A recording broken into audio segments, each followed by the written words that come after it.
बिस्मिल्लाहिर्रहमानिर्रहीम। Last topic हम लोगों ने पढ़ी थी नेटवर्क प्लस की क्लास में आईपी असाइनमेंट। आईपी किस तरह से असाइन करते हैं उसके बारे में कुछ हम लोगों ने डिस्कस की थी। आज देखते हैं कि आईपी असाइन कैसे करते हैं, इसके लैब देखते हैं। मेरे पास एक सिमुलेटर पड़ा है जो कि सिस्को ने डिज़ाइन की है। सिस्को एक वर्ल्ड वाइड हमारे पास नेटवर्क डिवाइसेस की कंपनी है, ठीक है, जो ज़्यादातर राउटर, स्विचेस, फायरवॉल्स, मतलब नेटवर्क के डिवाइसेस के ऊपर काम करे। नेटवर्क डिवाइसेस सिस्को की मार्केट में ज़्यादा चल रही है। वैसे बहुत और भी है, त्रिकॉम है हमारे पास, लिंक्सिस की भी है, डी लिंक भी है, अल्काटेल भी है, जूनिपर भी है, हवावे भी है। तो सिस्को की डिवाइसेस ज़्यादा यूज़ हो रही है। तो सिस्को ने हमारे पास एक क्या सिमुलेटर डिज़ाइन की है जिसके ऊपर आप लैब कर सकते हो, सिमुलेशन कर सकते हो, सिस्को पैकेट ट्रेसर के नाम से। तो सिस्को पैकेट ट्रेसर में आते हैं कुछ मैनुअल आईपी एड्रेसेस, देखते हैं कि मैनुअल आईपी एड्रेसेस कैसे असाइन होंगे, और दूसरी कौन सी थी, डायनेमिकली या ऑटोमेटिकली आईपी एड्रेसेस कैसे असाइन करते हैं हम लोग। तो मुझे अगर दो पीसी के ऊपर काम करना हो तो क्या सीन करना पड़ेगा, कोई मीडियम नहीं होगी, कोई सेंट्रलाइज डिवाइस की जरूरत हमें नहीं पड़ेगी। अगर दो से ज़्यादा सिस्टम हो गए तो इसके लिए एक सेंट्रलाइज डिवाइस की जरूरत पड़ेगी, सच एज हब या स्विच। तो मैं स्विच यहाँ से पिक कर लेता हूँ। स्विच मेरे पास है 2960 की एक स्विच है जो कि कैटलिस्ट स्विच है, इसे लेटू स्विच कहते हैं। कुछ पीसीज में उठा लेता हूँ, यहाँ पे कंट्रोल प्रेस कर ले, क्लिक कर ले, 1 2 3 4 कर लेते हैं, दैट्स ऑल।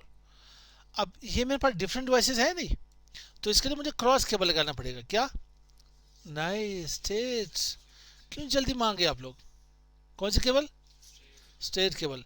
तो देन यहाँ पे मैं क्लिक कर देता हूँ, कंट्रोल कंट्रोल यहाँ पे प्रेस करके क्लिक कर ले। मेरे पास इसमें स्विच में पोर्ट्स, नंबर ऑफ पोर्ट कुछ ज़्यादा होते हैं, हब में नंबर ऑफ पोर्ट्स कम होते हैं।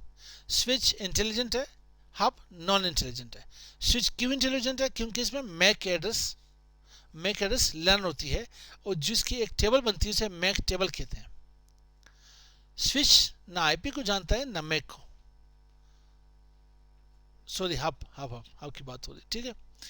और हब जो के पास ओल्ड टेक्नोलॉजी डिवाइस है, स्विच के पास न्यू टेक्नोलॉजी डिवाइस है। स्विच में कंसोल पोर्ट है जो कि हब में कंसोल पोर्ट नहीं है। स्विच कॉन्फ़िगरेशन कर सकते हो, हब में कॉन्फ़िगरेशन नहीं कर सकते, ठीक। स्विच में सिक्योरिटी है जो कि हब में सिक्योरिटी नहीं है। स्विच फुल डुप्लेक्स के ऊपर काम करे, हब हाफ डुप्लेक्स के ऊपर काम करे।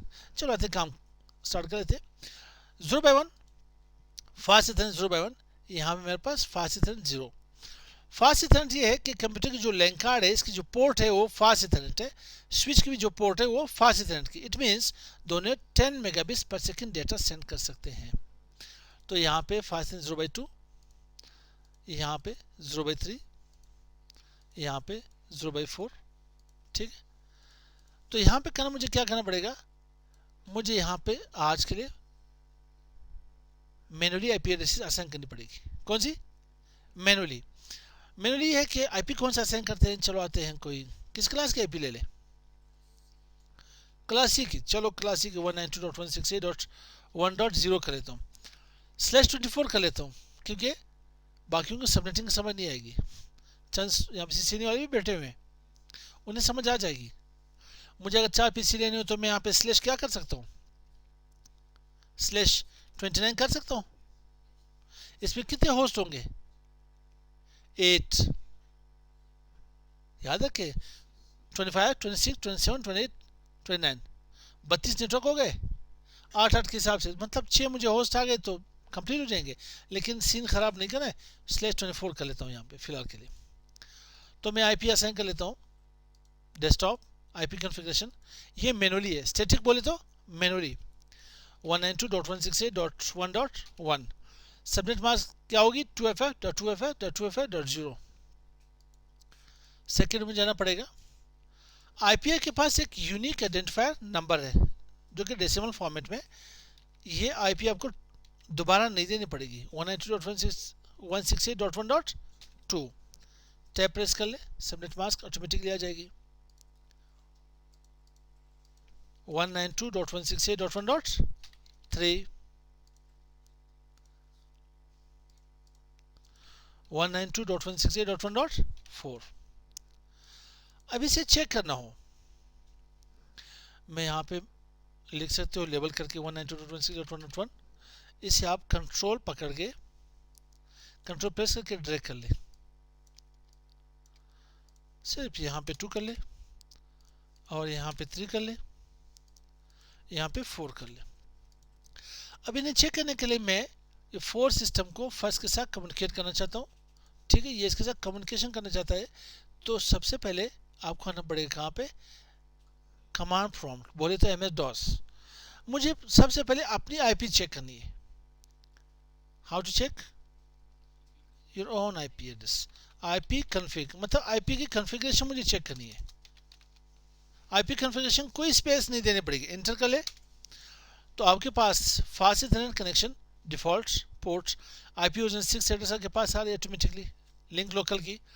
IP वर्जन 4 की जो एड्रेस आ रही है 192.168.1.4, इसकी सबनेट मास्क ये है। तो मुझे पिंग करना पड़ेगा, ping use for network connectivity. आप चेक करना चाहते हो जो जिस डिवाइस को मैं पिंग करना चाहता हूँ आया वो ऑनलाइन है या नहीं, उसके साथ मैं कम्युनिकेट कर सकता हूँ या नहीं। अगर आपके पास रिप्लाई आ गई, आगे बार रिप्लाई आ गई, उसके साथ TTL आया, तो इट मीन्स ये वर्किंग पोजीशन में। ये 4 पैकेट सेंड करेगा, हर पैकेट 32 बाइट की होती है। कितनी? 32 बाइट की। मेरे पास यहाँ पे क्या आ रहा है, पैकेट सेंड 4, रिसीव 4, लॉस 0, तो it means it's communicates well. Second check कर ले, थर्ड चेक कर ले, सही, फोर्थ इसकी अपनी है। आप कह रहे कि यार मैं फर्स्ट वन को चेक कर लूँ, तब तक मैं कुछ काम करना चाह रहा हूँ इसके ऊपर कि ये मुसलसल पिंग चलता रहे। तो फिर क्या होगा कि आप यहाँ पे पिंग के बाद -T असाइन कर ले, नॉट टर्मिनेटेड, कि टर्मिनेट ना हो पैकेज इसकी, चलता रहे, तो आप इंटर कर ले। अब ये मुसलसल पिंग करना चाह रहे, पैकेट जगह सेंड कर रहे हैं, ठीक है। लेकिन ये भी किसी तरह की कोई अटैक है, डिनायल ऑफ सर्विसेज से कहते हैं, डिस्ट्रीब्यूटेड डिनायल ऑफ सर्विसेज, तो ये नहीं करना चाहिए। इसे ब्रेक करने के लिए Ctrl+C प्रेस कर ले। यहाँ तक समझ आई? आप किसी PC से भी एक दूसरे को पिंग कर सकते हो। चेक कर ले, यहाँ पे भी पिंग कर ले 192.168.1.4 को पिंग करना चाहते हैं, तो देन आपके पास रिप्लाई आ रही है और TTL भी हो रही है, ठीक है। TTL टाइम टू लीव पढ़ेंगे इंशाल्लाह CCNA में कि कितनी हॉप काउंट के ऊपर हम लोग इन्हें एक्सेस कर रहे हैं। तो यहाँ तक समझ आ गई? मिलते हैं नेक्स्ट वीडियो के साथ। अस्सलाम वालेकुम।